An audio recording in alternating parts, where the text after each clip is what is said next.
This is Jeremiah 13 and 23.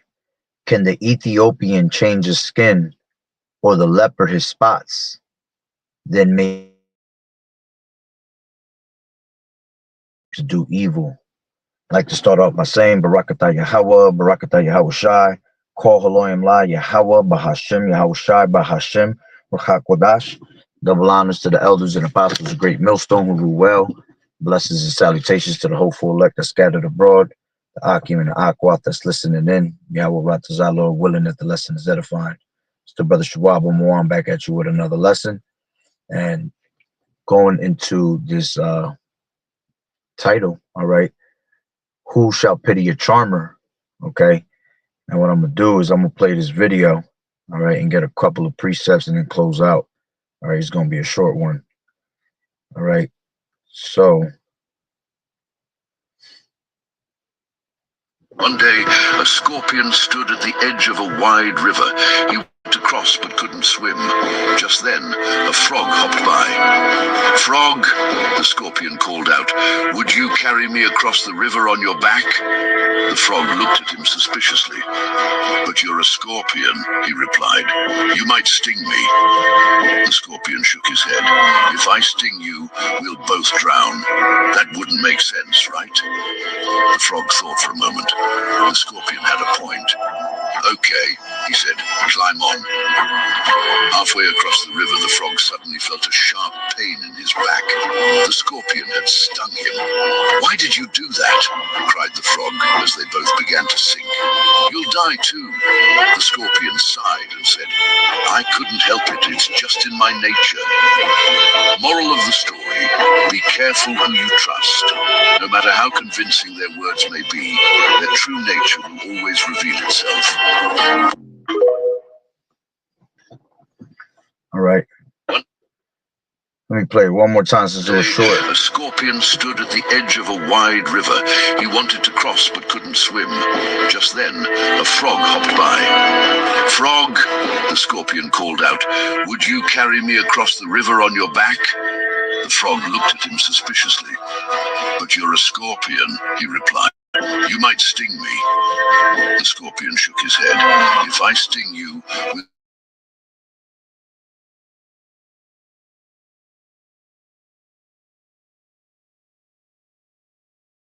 climb on." Halfway across the river, the frog suddenly felt a sharp pain in his back. The scorpion had stung him. "Why did you do that?" cried the frog as they both began to sink. "You'll die too." The scorpion sighed and said, "I couldn't help it. It's just in my nature." Moral of the story: be careful who you trust. No matter how convincing their words may be, their true nature will always reveal itself. And I seen that Esau was just messing with my feed, Salakia. All right. So, going into that video, which the first one came out perfect, for you to hear it, all you have to do is rewind it. All right. That's basically a lesson learned with Esau. You see, this is why the scriptures tell you never trust thine enemy. All right. Let's grab them precepts. All right. The moment I heard that video, I just thought about straight Esau. Okay. Because that's how he comes. You see, he gonna come with his words, man, sweetly with his words, but he imagined how to throw thee in a pit. All right. And that's what he's doing in these last days, man. All right. He's literally, brainwashing the people to think that he's here for your help. Okay. Even, as far as making America great again, or, trying to make this place a better place for you. You see, even with his intelligence and trying to bring in this new world order, he trying to make it seem like all this convenience is good for you. You see, but it's all to your destruction at the end of the day. Okay. And this is Ecclesiasticus 12 and 10. And it says, "Never trust thine enemy, for like as iron rusteth, so is his wickedness. Though he humble himself and go crouching, yet take good heed and beware of him, and thou shalt be unto him as if thou hast wiped a looking glass, and thou shalt his rust has not been altogether wiped away." Okay, so when you go to wipe a glass, right? And you know, you wipe it and you still see smears on it. That's a representation of what Esau is, you see? Because Esau's the type to paint a perfect picture, man, you know, and make it seem, you know, so beautiful. But at the end of the day, behind that picture, you know, the scriptures, not the scripture, you know how they say a picture has a million words, 1,000 words, you know, that picture has so many different meanings really behind it. Okay. And that's how Esau is with his character, you see, with his mentality. Okay. He'll try to paint a picture a certain way, but at the end of the day, there's only really true one meaning to it, you know, and it's usually the first instinct that you get. So when you see this devil telling you that things are going to be great, things are going to be secure, you know, I'm going to make this place a better place of living for you. You have to take him as bullshit. You see, because here it is, all this talk that he does, man. But as you continue to wake up in the society, man, all you see is wickedness getting worse and worse. You see? So how can you actually really believe someone that's intended to do wickedness, man? That his nature, that's exactly his actual nature to be wicked. The Lord has created him to be the wicked of the border of wickedness. Real quick, this is Malachi. Okay, this is Malachi 1:5, and it says, Salakia 4. It says, whereas Edom saith, we are impoverished, and Edom goes back to Esau, right? We are impoverished, but we will return and build the desolate places. Thus saith the Lord Yahweh of hosts. They shall build, but I will throw down, and they shall call them the border of wickedness. You see? So the Lord himself has called them the border of wickedness. Okay? Everything that they do is complete contrary to the scriptures that Yahweh Bashem Yahweh Shah has written. All right. It says the people against the whom the Lord Yahweh has indignation forever. All right. When you go into Proverbs, okay, Proverbs 4, let's grab that. This is Proverbs 4, and straight to the point. It says, let's take it from 14. It says, enter not into the path of the wicked, and go not in the way of evil men. Avoid it, pass not by it, turn from it, and pass away. For they sleep not, except they have done mischief. You see, so the Lord is warning you of this devil, all right, that he is constant mischief. All right, remember, he is that red horse that came to take peace from the earth. Okay, so nothing that this devil ever does is going to be good to any of us. All right. As a matter of fact, let me grab this.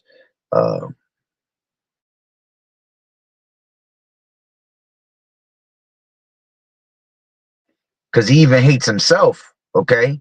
It says Ecclesiasticus 14:5. He that is evil to himself, to whom will he do good? Be good. You see? So this devil don't even care about his damn self, to the point where he even sold his own birthright, all right, for a piece of raw meat. Okay, so if he did that for his own soul, all right, to sell, he sold his own soul for a piece of raw meat, all right, and gave up his own birthright. What makes you think that anything that this devil has in his mind is good for you? You see? And he tries to, and look, to the fact that he makes you try to bow down and basically sell your soul back to him, you know, shows a lot of his character. Okay, that's why he is a cunning hunter. All right, everything that he does is in a cunning hunting way. You know, he hunts down for your soul. All right, so let's go back to Proverbs 4:16. For they sleep not, except they have done mischief, and their sleep is taken away, unless they cause some to fall. For they eat the bread of wickedness and drink the wine of violence. You see, they eat the bread of wickedness and drink the wine of violence. Okay, at the end of the day, it says, but the path of the just is as a shining light, and that shineth more and more onto that perfect day. The way of the wicked is as darkness. They know not at what they stumble. Okay. And the Lord says, my son, attend to my words, incline thine ear unto my sayings. Let them not depart from thine eyes. Keep them in the midst of thine heart. You see, it says, For they are life unto those that find them, and health to all their flesh. Keep thy heart, meaning their mind, with all diligence, for out of it are the issues of life, Salakia. Okay. So, the Lord has warned you about this devil throughout the scriptures millions of times, man, over and over and over again. You see, and these people still continue to put their trust in this devil, put their trust in Egypt. All right. Let's go back to Salakia. This is Ecclesiasticus 12 and 11. It says, though he humble himself and go crouching, yet take good heed and beware of him, and thou shalt be unto him as if thou hast wiped a looking glass, and thou shalt know that his rust has not been altogether wiped away. So again, you go to clean his wickedness is basically like when you go to clean a window, like I was saying earlier, right? You go to clean a window, and when you think you've cleaned it, right? When you use a certain product, and then when you go to clean it, there's actually smears still left on that window. You see, that's exactly how his wickedness is, man. Realizing that his rust hasn't altogether been wiped away. Okay, because why? He's not. He's wicked. He's accustomed to do all that wickedness. So no matter how many times you try to clean this damn devil, right? This window, okay, it seems like that every time there's an actual smear there. You see, it ain't like if you using the best product, all right, to take it all away in one shot. You see, because if he was not wicked and he was righteous, he would be cleaned in one shot. You see, but this devil he doesn't have Yahweh Bashim Yahweh Shah in his thoughts. That's already is what makes him unclean. You see, it tells you that in Psalms the 10th chapter, okay, that Yahweh was not in all his thoughts. Let's grab that. This is 10 and 3. I'll take it from 2. It says, the wicked in his pride does persecute the poor. Let them be taken into devices that they have imagined. For the wicked boasteth of his heart's desires, and blesseth the covetous, whom the Lord Yahweh abhorreth. You see, so he'll constantly boast, all right, of all the wickedness that he does, all right? He'll constantly boast in his pride after the Lord has told you that pride is hateful before Yahweh and man.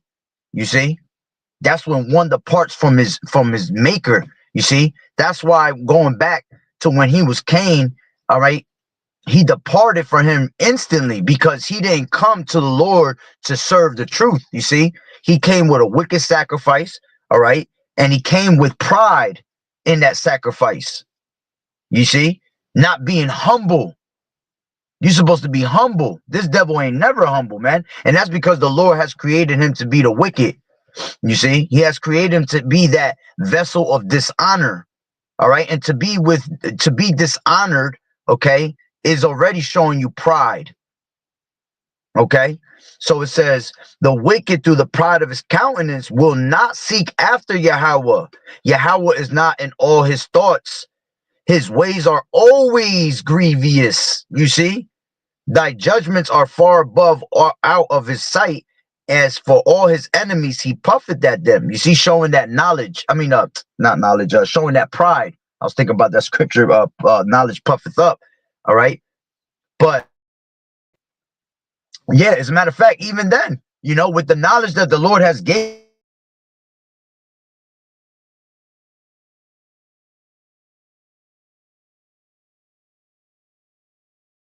and look, with the wisdom that he has, all right, he still thinks that is all of him, in his pride, not understanding that the Lord is what gave him that knowledge. Right. That's why in Romans 9, it talks about how just like Pharaoh, he Yahweh Bashim Yahweh Shai hardens up his heart. You see? And that's why it goes all the way down to him being that vessel of dishonor. Okay, tailor-made fit for the destruction that's about to come. Okay, so it says he has said in his heart, and this is verse 6. He has said in his heart, I shall not be moved, for I shall never be in adversity. Okay. His mouth is full of cursing and deceit and fraud. Under his tongue is mischief and vanity. You see, it says, he sitteth in the lurking places of the villages. In the secret places does he murder the innocent. His eyes are privily set against the poor. He lieth in wait secretly as a lion in his den. He lieth in wait to catch the poor. He does catch the poor when he draw him into his net. Okay. He croucheth and he humbleth himself at the poor may that the poor may fall by his strong ones. He has said in his heart, Yahweh has forgotten. He has hidden his face. He will never see it. You see, that's a wicked and powerful thing to say, man. When Yahweh Bashim Yahweh Shai has the angels constantly watching, all right, constantly recording everything, you know, since the beginning of time. Okay. It says, "Oh, arise, O Yahweh, O power, lift up thine hand, forget not the humble. Wherefore does the wicked contemn Yahweh? He has said in his heart, thou will not require it." Okay. Now let's go back to, because he said in the 6th verse, it said he says in his heart, I shall not be removed, for I shall never see, I shall never be in adversity, right? So going back to Ecclesiasticus 12 and 11, it says what? Though he humble himself, right, and go crouching, yet take good heed and beware of him, and thou shalt be unto him as if thou hast wiped a looking glass, and thou shalt know that his rust has not been altogether wiped away. Set him not by thee, lest when he has overthrown thee, he stand up in thy place. Never let him sit at thy right hand, lest he seek to take thy seat. And thou at the last remember my words and be pricked therewith. Who will pity a charmer that is bitten with a serpent, or any such as come nigh wild beast? Because at the end of the day, that's what he is. He's like a beast, man. He's like a wild beast. A wild beast cannot be trusted. Okay, if you're walking in the midst of the jungle or forest or the woods, and there's a wild beast out there, are you gonna sit there and really trust it? No, you can't, because his nature is to attack. Okay, his nature is to, you know, possibly come in and basically take a bite out of you. All right, because that's his natural course. So that's what this devil's about, man. Being a wild beast where you can't trust them anywhere that you go. When you go to a zoo, right, you're not just gonna go run up on a den of lions and expect them not for them to attack you. You see, it's their natural nature to do that. Okay, especially if they see you come into their territory. Okay, they're gonna come in and take a bite out of crime from you. So why would you even go there? So it's the same thing that the Lord is constantly warning you. Why come around this devil when he is already naturally a wild beast? All right. It says, for a while he will abide with thee, but if thou begin to fall, he will not tarry. Yeah, you know, he's there for his own occasion at the end of the day. All right. But the moment you fall, he's gonna rub it in your face. He gonna disappear. You know, you were thinking that he was gonna help you, but he disappeared on you. Right. It says, an enemy speaketh sweetly with his lips, but in his heart he imagineth how to throw thee into a pit. He will weep with his eyes, but if he find opportunity, he will not be satisfied with blood. If adversity come upon thee, thou shalt find him there first. And though he pretend to help thee, yet shall he undermine thee. He will shake his head and clap his hands and whisper much and change his countenance. See, so, you know, he might have a million faces, man, of showing you that he's not wicked. All right. But eventually, all right, he gonna take off that mask. You see, he gonna take off that mask and show you his true demons, his true horns, which he's doing that right now. Okay. The Lord is exposing everything that Esau does. That's why the scriptures say that I have made Esau bare, that he can no longer hide himself. Okay. So no matter what this devil tries to do, how much he tries to hide, you see, No matter how many times he tries to, sugarcoat things, all right, it's going to be natural that he actually comes out of his nature of being wicked and showing you that he's the devil that the Bible speaks of. Okay. And in these last days, that's why a lot of people are going to be taken out of the way, man, because you put your trust in this devil that the Lord told you not to. Okay. Let's grab this. This is, Salakia. This is Psalm 64. And let me go straight to, I'll just take it from the top. So this is a short chapter. It says, hide, I'll take it from 2. Hide me from the secret counsel of the wicked. All right. And why is Psalm David saying that, man? Because he knows that they're wicked as hell. So he's asking the Lord to hide me, okay, from the secret counsel, because they do things in secret, and everything that's in secret, all right, shall come to the light. Let me grab that.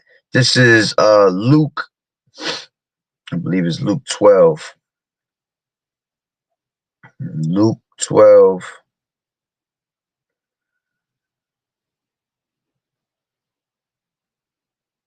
This is 12 and 2. For there is nothing covered that shall not be revealed, neither hid that shall not be known.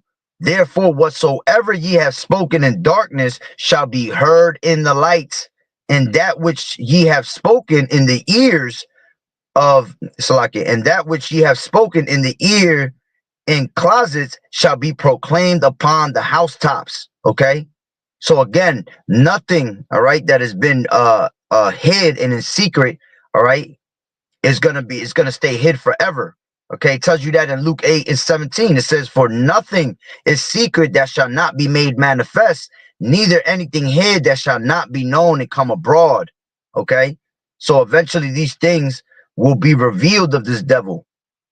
Okay, so going back to Psalm 64 and 2, hide me from the secret counsel of the wicked, from the insurrection of the workers of iniquity, who whet their tongue like a sword and bend their bows to shoot their arrows, even bitter words. Okay, that they may shoot in secret at the perfect. Okay, and the perfect goes into the Israelites. Okay, it says, suddenly do they shoot at him and fear not. They encourage themselves in an evil matter. See, everything they do, all right, is literally encouraged in wickedness. Okay, because they work behind Satan. Okay, on the left hand side, they operate on the left hand side with all this witchcraft and sorceries. You see, anybody that does witchcrafts and sorceries is never to be trusted. Okay, because eventually that's what magic is about. When you go into magic, all right, magic is basically an illusion. Okay, it's all about illusions. So this devil constantly shows you illusions, even with himself. You know, he's just, even himself is just one big magic. He's just one big magician. All right, because at the end of the day, is you're basically trying to play a certain role that you know damn well you're not. All right, so it says, they encourage themselves in an evil matter. They commune of laying snares privily. Yeah, everything is about snares. Everything's about traps. That's that cunning hunter in him. Okay. It says, they say, who shall see them? They search out iniquities. They accomplish a diligent search, both the inward thought of every one of them and the heart is deep. But Yahweh shall shoot at them with an arrow. Suddenly shall they be wounded. Okay. And that eventually will happen. All right. They're basically their own works are going to come upon their own head. All right, the Lord is going to end up bringing what that lifting up that standard. All right, and basically, you know, giving them missiles. All right, sending Yahawah to take them out of the way. All right, it says, so they make their own tongue to fall upon themselves. You see, because eventually their nature is going to come out. Their nature of them being wicked is going to spew out of their pores. So even to the point that they'll even play out their own selves and say things that they don't even realize they said. You see? because the Lord put the Spirit on him to reveal himself. Okay? He cannot help but to be wicked. You see? It says, so then shall they make their own tongue to fall upon themselves. All that see them shall flee away, and all men shall fear and shall declare the work of Yahweh, for they shall wisely consider of his doing. The righteous shall be glad in the Lord Yahweh, and shall trust in him, and all the upright in heart shall glory. Okay, let's grab this. This is Psalm 7 and let me see. 37, Salakia. Actually, you know what? Let me see. That might be in the spirit right there.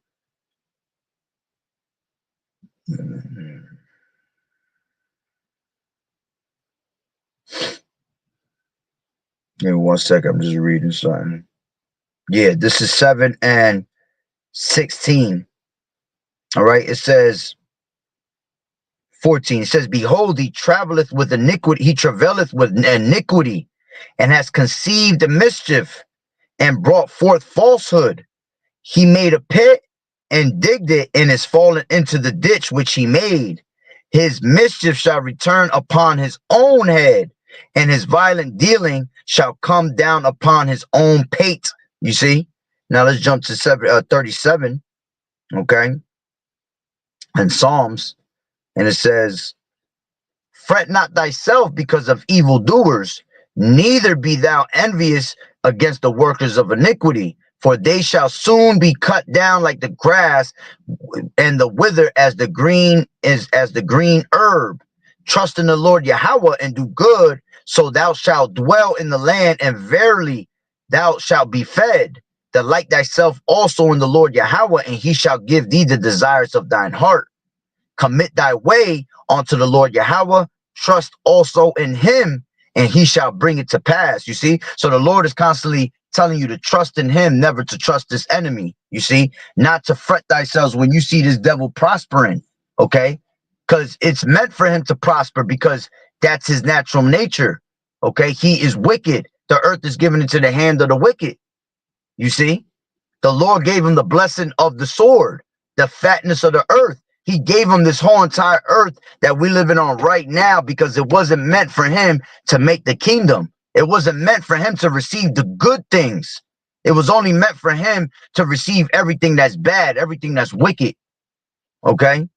Let's drop down to the 7th verse. It says, rest in the Lord Yahweh, the rest in the Lord Yahweh, and wait patiently for him. Fret not thyself because of him who prospereth in his way, because of the men who bringeth wicked devices to pass. And this devil's about to bring the most wicked device possible. Okay, going into this RFID, you know, coming into this new world order. You see? But the Lord is going to lift up that standard. The Lord's going to, you know, he's going to take away, let me grab that real quick. This is Job 5 and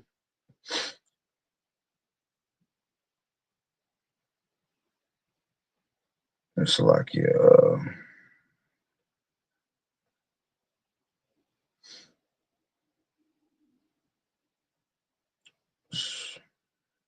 Hold on. This is Job.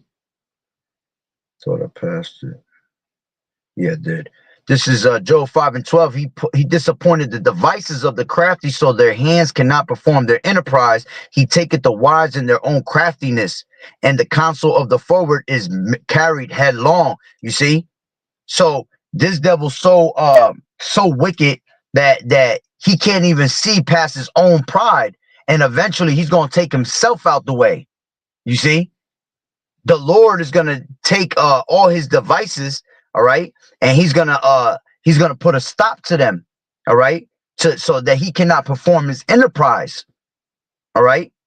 It says he disappointed the devices of the crafty. You see? Because they're going to all pretty much be returned onto his own head. Okay? That's why you're going to have, that's why the devil, that's why the scriptures say that he shall take free and bond, all right, rich and poor. You know, the fact that he's even saying rich and poor is them having their own devices fall upon them. You see? And that's because of the pride. Now let's go back to Psalms 37, and I'll pretty much close it out. 37, and let me grab it back from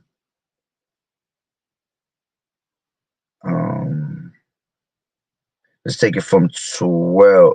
No, let's take it from 9. It says, for evildoers shall be cut off, but those that wait upon the Lord, they shall inherit the earth. For yet a little while the wicked shall not be, yea, though that Salaki, hold on. For yet a little while, and the wicked shall not be, yea, thou shalt diligently consider his place, and it shall not be. Okay, but the meek shall inherit the earth and shall delight themselves in the abundance of peace. All right, and the reason the Lord keeps telling you to trust in him, all right, because just like you seen that frog, all right, go and trust on the serpent, and the serpent ended up, I mean, not the serpent, the scorpion, and the scorpion ended up biting him anyway, right? But see, this truth, all right, will never bite you in your ass, basically, you see, unless you're being wicked to the truth, because then it becomes your own ruin. Okay, but matter of fact, when you go to Ecclesiasticus, I think it's I want to say it's the 10th chapter. No, it's not the 10th chapter, Salakia. The 6th chapter. All right. It says, observe. Oh, actually, that's Wisdom of Solomon. Wisdom of Solomon is what I want. Hold on real quick. Wisdom of Solomon.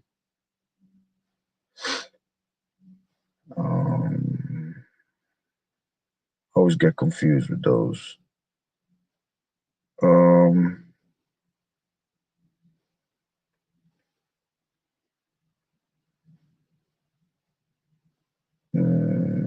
Nah, it was Ecclesiasticus. It's got to be in the 4th chapter then. Yeah, it's in the 4th chapter, Ecclesiasticus 4, and I'll take it from 16. It says, if a man commit herself, and this is talking about wisdom, if a man commit herself unto her, he shall inherit her, and his generation shall hold her in possession. For at first she will walk with him by crooked ways, and bring fear and dread upon him, and torment him with her discipline, until she may trust his soul and try him by her laws. Then will she return the straight way unto him, and comfort him, and show him her secrets. But if he go wrong, she will forsake him and give him over to his own ruin. All right. So basically, like I was saying, the Lord, this truth will never forsake you, man, unless you give it a reason to forsake you. Okay. So you trusting in the shadow of Egypt, you trusting in this devil. All right. You're never going to get nowhere, because this devil is going to show his horns at one point, and you're going to be bitten by that snake. You see, but this truth, the Lord keeps telling you to trust in the Lord with all thy heart, with all thy soul, you with all thy mind, right? For a reason, because this truth will not let you down. That's why he says, seek ye out the book, right? None of these shall fail. None of the prophecies shall fail. Nothing that's written in these scriptures shall fail. All right. Everything is going to be played to the T, as is according to the way it's written. So if the Lord said he got your back, that means the Lord got your back. If the Lord said that this devil is not to be trusted because he's the most wicked thing on earth, then that means that's what he is. So you can't even put an ounce, can't even put not even less than an ounce of trust into this devil. Okay, I had to learn that the hard way, man. Even dealing with what I just went through not too long ago with doctors, all right, which I ain't even gonna get all into it, all right, but you know, dealing with that, I ended up putting like 99% trust in the Lord, and then that little 1%, you know, ended up biting me in my ass. You see, and I learned the lesson from it. You know, the Lord was showing me, listen, you got to be all in when it comes to trusting the Lord, man. You see, so it's a reason why the Lord continually keeps repeating himself to trusting him, trusting him, trusting him. You see, because that's your only way out of here, man. That's the only way you're going to be prosperous and be successful by giving that full trust into the Lord. The moment you doubt it and you try to think or lean toward this devil, okay, even when he's speaking sweetly with his lips, it's going to be to your destruction. His countenance is going to change. You see? So let's go back to 37 in Psalms. All right, 37 in Psalms and verse, what was I? Just grab it from 9. For evildoers shall be cut off, but those that wait upon the Lord, they shall inherit the earth. For yet a little while the wicked shall not be. Yea, thou shalt diligently consider his place, and it shall not be. But the meek shall inherit the earth, and shall delight themselves in the abundance of peace. The wicked plotteth against the just, and gnasheth upon him with his teeth. You see, that's another reason why you can't put your trust in him, because he's constantly plotting against you, man. He's constantly gnashing his teeth upon you. You see, and he'll give you a little smirk too while he does it. All right. It says the Lord shall laugh at him, for he seeth that his day is coming. You see, and that's why you got to put your trust in the Lord, because his day is coming whether he likes it or not. All right. The number of months are with him, or with YAHAWAH'S, and he only got a short time. That's why he coming down on us with great wrath. It says the wicked have drawn out the sword. Okay. And what did the scripture say in Psalms 55? His words were smoother than butter. All right, but war was in his heart. His words were smoother than oil, yet he had swords drawn. Okay, so it goes with this. It says the wicked have drawn out the sword and have bent their bow to cast down the poor and needy, and to slay such as be upright conversation. Their sword shall enter into their own heart, and their bows shall be broken. A little that a righteous man has is better than the riches of many wicked. Okay. It says the arms of the wicked shall be broken, but the Lord Yahweh upholdeth the righteousness. All right. Let's jump down to 27. It says, depart from evil and do good and dwell forevermore. For the Lord Yahweh loveth judgment. And he has what? He has created the wicked even for the day of judgment. It says that the Lord has created all things for himself, even the wicked for the day of judgment. Okay. And he has reserved them onto the day of judgment. All the wicked. That's why you see the wicked prosper so much. Even like it tells you in Ecclesiastes, the 8th chapter. All right. Though a sinner do wickedness 100 times, right? And judgment is not executed speedily, okay, the Lord said that it will be well with the righteous, but with the wicked it wouldn't be well. So because they do wickedness 100 times, their heart is set to do wickedness continually, man, because they keep getting away with it. See, that's that pride. And that's even goes for our 2/3, man, our people that are Israelites that want to follow after this devil. They get away with all types of wickedness. Why? Because the Lord is not executing judgment speedily. But he does that for a reason, because he's reserving them for the day of judgment. They have a special judgment for them, right? So it says, that's actually the point on that. Yeah, because then it goes, as a matter of fact, let me keep going down a little bit. 34, it says, wait on the Lord Yahweh and keep his way, and he shall exalt thee in the to inherit the land. When the wicked are cut off, thou shalt see it. And that's going to be a beautiful day, man, if we're able to see that. Okay, Lord willing. I have seen the wicked in great power and spreading himself like a green bay tree. Yet he passed away, and lo, he was not. Yet I saw him, but he could not be found. Mark the perfect man, and you're going to mark him with what? The perfect man is going to be marked with that tawah, that mark of exemption from judgment. All right. And behold the upright, for the end of that man is peace. but the transgressors shall be destroyed together, and the end of the wicked shall be cut off. But the salvation of the righteous is of the Lord Yahweh. He is their strength in the time of trouble. And the Lord Yahweh shall help them and deliver them, and he shall deliver them from the wicked and save them, but because they trust in him. All right, let me see one more thing. This is Wisdom of Solomon.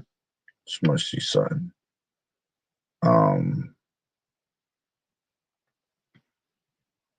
Yeah, this is Wisdom of Solomon 3:1. Matter of fact, let me see something.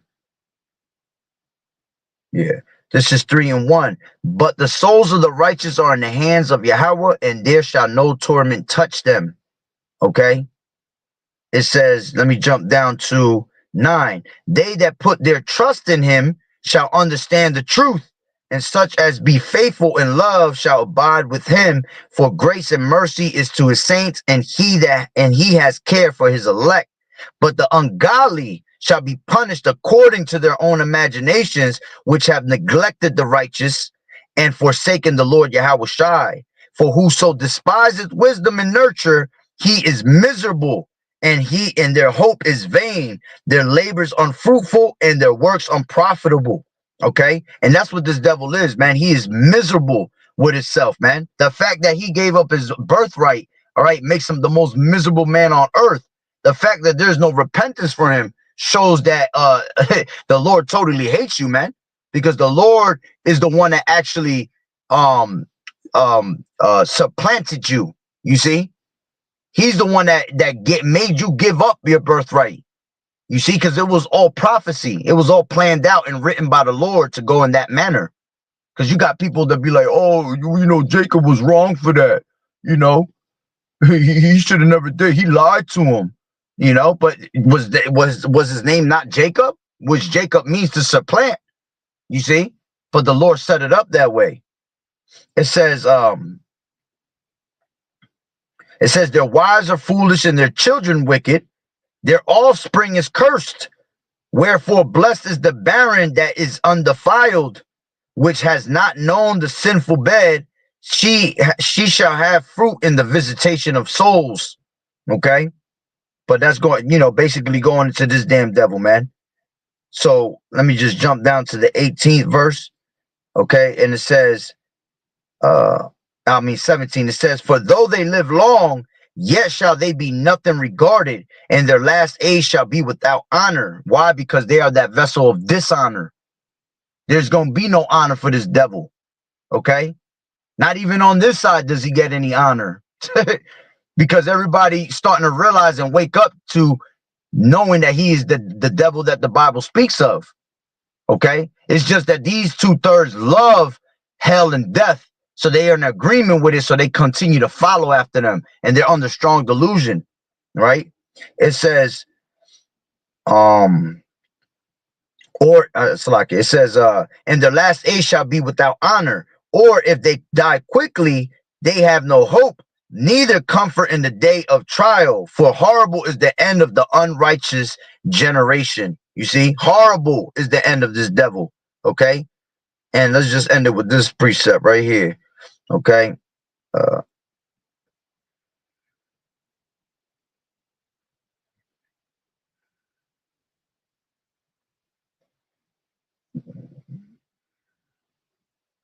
this is Proverbs 10:28. It says, the hope of the righteous shall be gladness, but the expectation of the wicked shall perish.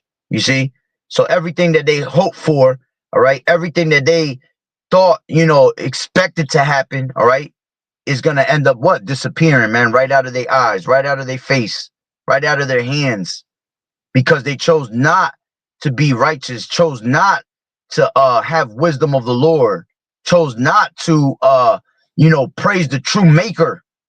Instead, they walked in their own pride, and the pride of thine heart has deceived them. You see, and this is why the Lord tells you to stay away from this devil, man, because nothing that he does, all right, is going to be righteous. Everything is totally contrary to the scriptures.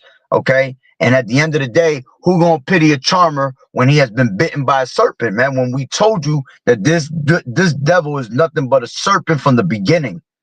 A sly, treacherous man. When you let's go into that word. That word serpent, okay? Let's see what it says in the definition of serpent. A serpent is most often a snake, but it can also describe a deceitful person, the devil, or an old musical instrument. The word comes from the Latin serpens, which means creeping thing. Yeah, see, it says a serpent is most commonly defined as a snake, but it can also refer to a sly or treacherous person, the devil, or an absolute wind instrument resembling a snake. Okay, so literally, that's exactly what he is, a sly, treacherous person. Let me see this. What is the definition of sly person? A sly person is cunning, crafty, and deceitful, often using sneaky methods. They are secretive and clever, which can involve harmless tricks or more underhanded actions. Synonyms include crafty, tricky, and guileful. See, everything is all wicked. All those words that were just said, that were all wicked. All right. And it says a sly person is someone who is cunning, crafty, and deceitful, often used sneaky or dishonest. You see, that's why he is the vessel of dishonor, because he's a dishonest person to begin with. Naturally, that is his nature. You see, means to achieve their goals. He didn't want to achieve the goals of Yahweh Ba'Shem Yahweh Shai, but his own goals. You see? And then it goes into the synonyms, which includes crafty, wily, tricky, and guileful. Okay? Secretive. Okay? Underhanded. Stealthy. These are all different words for this devil, man. And with all those words being said, that's why you can never trust them, man. So, hey, Lord willing that you were edifying Salaki. If I was all over the place, I kind of felt I was all over the place. But, hey, that's just the way it came out.